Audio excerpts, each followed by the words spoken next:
morning. Tomorrow is International Women's Day and an upstate business conference supporting women in the industry. And Fox Carolina's Lindsay Gibbs, she is live in Spartanburg with the rise in female-owned businesses here in the upstate.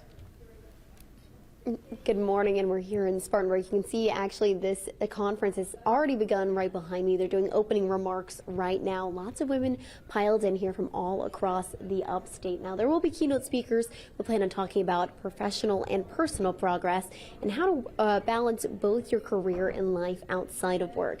But there's also going to be small business owners here talking on a panel about female entrepreneurs in the upstate.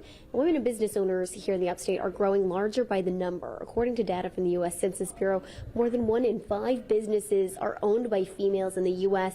And here in the upstate, nearly 19% are women-owned. That's more than 2,800 firms employing more than 20,000 workers. And this morning we spoke with a keynote speaker who says there's power in networking.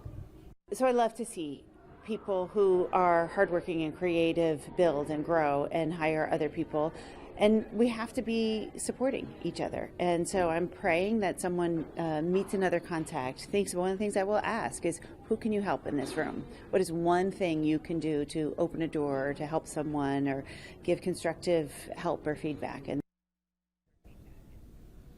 there's going to be lots of women benefiting from this conference today, getting a chance to be able to network with each other. Coming up, we are going to talk a little bit more about why it's so important to have conferences like this. We just spoke with one Spartanburg who's putting on this conference a little bit earlier this morning. They tell us it's important not only because it is Women's History Month this month, but it's important for the economy here in the upstate. Now, coming up, we're going to hear from the keynote speaker about why it's so important that women get opportunities like this. For now, here in Spartanburg, Lindsay Gibbs, Fox Carolina News.